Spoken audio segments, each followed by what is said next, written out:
एक समय की बात है। 5 मेंढक एक साथ किसी जंगल से जा रहे थे।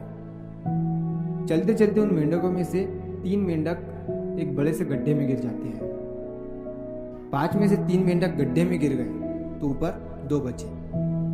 अब गड्ढे में गिरने के बाद वो तीनों मेंढक ऊपर चढ़ने की बहुत कोशिश करते हैं, लेकिन वो गड्ढा बहुत बड़ा था।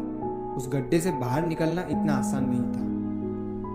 अब गड्ढे के ऊपर जो 2 मेंढक बचे हुए थे, वो गड्ढे के अंदर देखकर उन तीनों मेंढकों से कहते हैं कि अब तुम तीनों इस गड्ढे से कभी बाहर नहीं निकल सकते हो। ये बहुत बड़ा गड्ढा है, तो तुम्हारा कोशिश करना व्यर्थ है। ये सुनने के बाद उन तीनों मेंढकों में से एक मेंढक को लगता है कि ये सही बोल रहे हैं। ये गड्ढा बहुत बड़ा है और अब हम इसमें से कभी नहीं निकल सकते हैं। तो वो मेंढक थोड़ी कोशिश करने के बाद हार मान लेता है और उसी गड्ढे में एक जगह आराम से जाकर बैठ जाता है। अब बाकी जो 2 मेंढक थे वो अभी भी ऊपर चढ़ने की कोशिश कर रहे थे। अब उन दोनों को देखकर ऊपर वाले मेंढक फिर से उन्हें ये कहते हैं कि तुम जो कोशिश कर रहे हो वो बेकार है। तुम इस गड्ढे से कभी बाहर नहीं निकल सकते हो और अब तुम्हें अपनी सारी जिंदगी इसी गड्ढे में गुजारनी पड़ेगी। अब ये सुनने के बाद जो 2 मेंढक कोशिश कर रहे थे ऊपर चढ़ने की, उनमें से एक और मेंढक को ये लगता है कि ये सही बोल रहे हैं।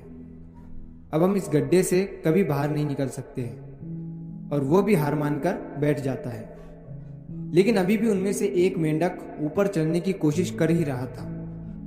ऊपर वाले 2 मेंढक उसे भी कहते हैं कि क्या तुम्हें सुनाई नहीं दे रहा है? उन दोनों ने हार मान लिया है और तुम अभी भी ये सोच रहे हो कि तुम इस बड़े से गड्ढे से बाहर निकल सकते हो। वो ऊपर वाले दोनों मेंढक उसे बोलते रहे, लेकिन उनकी बातों का उस मेंढक पर कोई असर नहीं हुआ और वो मेंढक कोशिश करता रहा और कोशिश करते करते वो उस गड्ढे से बाहर निकल गया।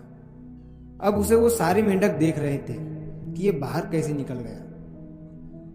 मैं आपको बताता हूँ कि वो मेंढक बाहर कैसे निकला।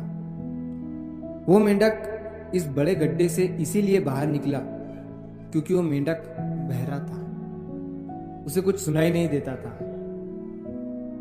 तो इस कहानी से हमें ये सीख मिलती है कि जब हम जिंदगी में कुछ अच्छा करते हैं तो बहुत लोग आते हैं हमें रोकने के लिए, तरह तरह की बातें करते हैं। लेकिन अगर आपको अपने काम में कामयाबी हासिल करनी है तो बहरे बन जाओ। उनकी बातों का अपने ऊपर कोई असर ही मत होने दो, क्योंकि सबसे बड़ा रोग क्या कहेंगे लोग। लोग तब भी कहते हैं जब आप कुछ नहीं करते हो और तब भी कहते हैं जब आप कुछ करते हो। तो चाहे आप कुछ करो या ना करो, लोगों का काम है कहना और वो तो कहेंगे ही।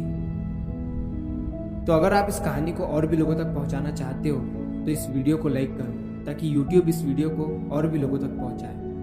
और अगर कहानी अच्छी लगी हो तो हमारे चैनल को सब्सक्राइब जरूर करिए। मिलता हूँ मैं अगली बार इस तरह की कहानी के साथ। तो सब्र करो, शुक्र करो और जिंदगी में आगे बढ़ो।